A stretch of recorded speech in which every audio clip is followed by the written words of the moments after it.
দোরগোড়ায় লোকসভা ভোট, জেলায় জেলায় আইন শৃঙ্খলার পরিস্থিতি কিরকম, কি প্রস্তুতি রয়েছে জেলা শাসকদের কাছ থেকে তথ্য তলব রাজ্যের মুখ্য নির্বাচনী আধিকারিকের। এই নিয়ে আরো বিস্তারিত জানাবেন আমাদের সঙ্গে টেলিফোনে রয়েছেন প্রতিনিধি বিট্টু রায়চৌধুরী। বিট্টু, কি তথ্য রয়েছে? দেখো, মূলত কালকে বিকেলের মধ্যে সমস্ত তথ্য দিতে হবে এবং এই মর্মে আজকে বিকেল বেলাতে যেটা জানা যাচ্ছে, রাজ্যের মুখ্য নির্বাচনী আধিকারিক দপ্তর থেকে প্রত্যেক ডিএম অফিসে লিখিতভাবে চিঠি দিয়ে জানানো হয়েছে যে আইন শৃঙ্খলা পরিস্থিতি যদি খারাপ হয় সেক্ষেত্রে তাদের কি কি ব্লুপ্রিন্ট রয়েছে বা কি কি কৌশল রয়েছে সেটা রোখার জন্য সেই বিষয় নিয়ে মূলত জানতে চেয়েছেন রাজ্যের মুখ্য নির্বাচনী আধিকারিক দপ্তর।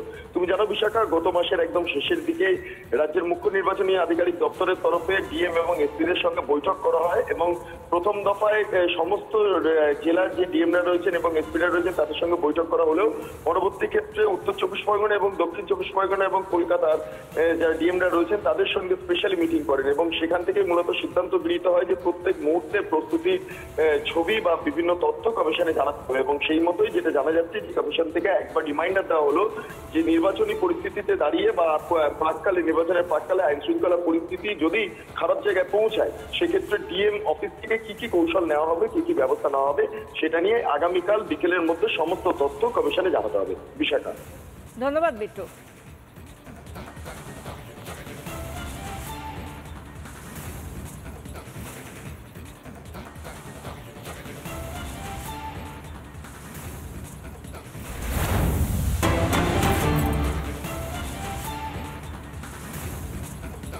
ভোট ঘোষণার আগে, এখনো পর্যন্ত ভোট ঘোষণা হয়নি, দিনক্ষণ ঘোষণা হয়নি, তার আগেই হুমকি বারুইপুর পূর্বের তৃণমূল বিধায়কের। তিনি সরাসরি বলছেন তাদের কাছে কেন্দ্রীয় বাহিনী কিচ্ছু না, কেন্দ্রীয় বাহিনীকে আটকাবে লক্ষ্মীর বাহিনী, এমনই হুমকি ভোট ঘোষণার আগেই বারুইপুর পূর্বের বিধায়ক বিভাস সর্দারের।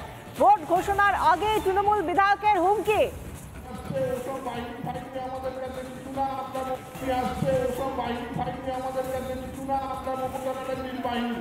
আমাদের এটা মনে রাখতে হবে, ভোটের 15 দিন আগে ভোট হয়ে যাবে। কি হবে তো একদম সবাই মিলে ধরে মেয়েরা আসতে গেল ধরে একদম কোনো বাইনি ফাইনি না। বাইনা হলে আমাদের এখানে মা লক্ষ্মী বাহিনী আছে, সবাই মিলে বাহিনীর সামনে দাঁড়িয়ে যাবেন, ওই বাহিনী ফিরে যাবে, তারপরেই যা হওয়ার হয়ে যাবে।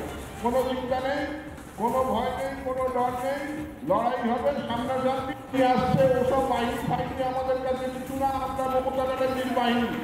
আমাদের এটা মনে রাখতে হবে, ভোটের 15 দিন আগে ভোট হয়ে যাবে। কি হবে তো একদম সবাই মিলে ধরে মেয়েরা আসতে গেল ধরে একদম কোনো বাইনি ফাইনি না। বাইনা হলে আমাদের এখানে মা লক্ষ্মী বাহিনী আছে, সবাই মিলে বাহিনীর সামনে দাঁড়িয়ে যাবেন, ওই বাহিনী ফিরে যাবে, তারপরেই যা হওয়ার হয়ে যাবে। কোনো চিন্তা নেই, কোনো ভয় নেই, কোনো ডর নেই। আমরা শুনলাম তৃণমূলের বিধায়ক, বারুইপুর পূর্বের তৃণমূল বিধায়ক বিভাস সর্দারের সেই হুমকি, যেখানে আমরা দেখতে পাচ্ছি স্টেজে তার পাশেই বসে রয়েছেন যাদবপুর কেন্দ্রের তৃণমূল প্রার্থী সায়নী ঘোষ। আমরা এই নিয়ে কথা বলবো, আমাদের সঙ্গে বিজেপি নেতা সজল ঘোষ রয়েছেন টেলিফোন লাইনে। সজলবাবু, আমরা যে ছবিটা দেখতে পাচ্ছি, যে কথা শুনছি, কার্যত সত্যি হতবাক হয়ে যেতে হয়। নির্বাচনী বিধিকে তো বুড়ো আঙুল দেখাচ্ছেন এই বিভাস সর্দার, আর পাশে বসে রয়েছেন সায়নী ঘোষ। রাজ্যে কি চলছে? না, আমি বলি শোনেন, সেটা হচ্ছে চোরেরাও না ওর রাত্রে বেরোয়, চোরেরা এরকম সকালবেলা বুক ফুলিয়ে বেড়ায় না।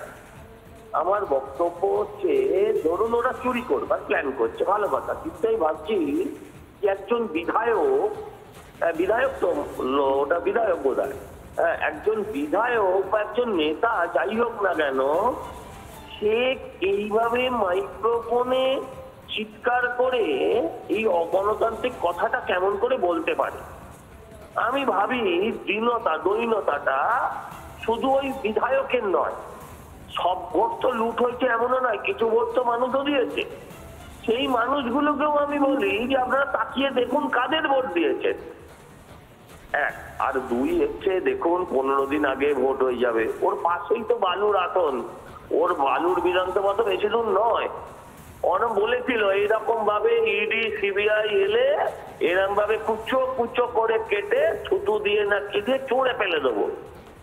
দেখেছেন এখন তাকে কিভাবে পশ্চাৎ দেশে একদম কুটের লাঠি দিয়ে কিরম ভাবে তাকে লকআপে ঢুকিয়ে দেওয়া হয়েছে।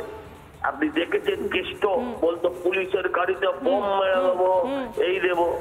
এখন কুপিয়ে লাল করে দিয়েছে, এদের হবে।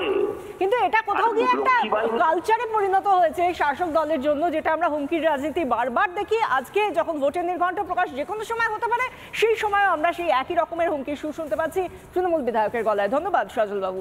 আমাদের সঙ্গে সিপিএম নেতার শতরূপ ঘোষ এই মুহূর্তে রয়েছেন টেলিফোন লাইনে। শতরূপ, বিভাস বাবু যে কথা বলছেন ভোটের 15 দিন আগেই ভোট হয়ে যাবে, কার্যত একেবারে স্পষ্ট ইঙ্গিত ভোট লুট করা হবে, কি বলবেন? দেখুন, আমি শুনলাম উনি বলেছেন নাকি কেন্দ্রীয় বাহিনী করা ভয় পায় না, ওদের লক্ষ্মীর বাহিনী আছে, মা লক্ষ্মীর বাহিনী আছে। আমি শুনতে শুনতে ভাবছিলাম কোন মা লক্ষ্মীর বাহিনীর কথা এনারা বলছেন।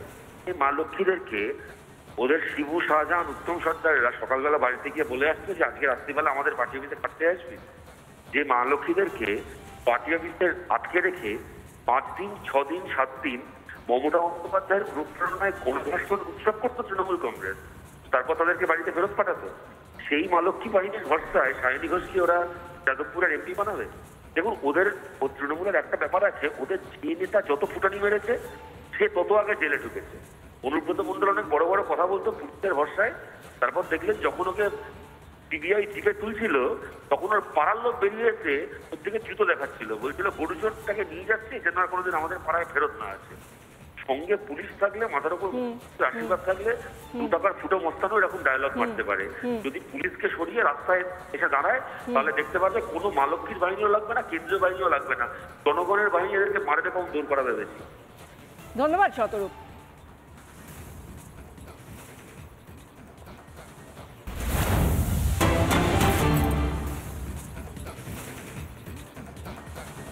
মমতা বন্দ্যোপাধ্যায় এবার তিনি মুখ খুললেন এমন একটা বিষয় যেটা নিয়ে এতদিন পর্যন্ত তিনি মুখ খোলেননি। এবার তিনি বললেন অভিষেক বন্দ্যোপাধ্যায়ের সমস্ত সম্পত্তি বাজেয়াপ্ত করা হয়েছে। লিপস অ্যান্ড বাউন্ড প্রসঙ্গে এবার মুখ খুললেন মমতা বন্দ্যোপাধ্যায়। গণতন্ত্র রক্ষায় সব দিতে প্রস্তুত। অভিষেকের সম্পত্তি নিয়ে সাফাই তৃণমূল নেত্রের।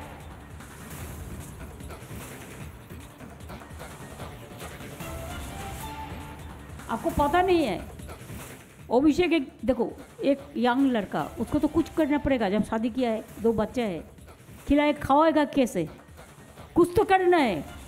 घर में बैठने से तो खाना नहीं मिलेगा। उसको एक बिजनेस था, सब प्रॉपर्टी अटैच कर दिया। मैंने कभी नहीं बोला, इसी के लिए नहीं बोला कि हमारा लड़ाई जो है इस अन्याय का खिलाफ में लड़ाई है। हमारा जो भी है आप ले लो, लेकिन आप लोकतंत्र को मत, उसका अधिकार मत छीनो।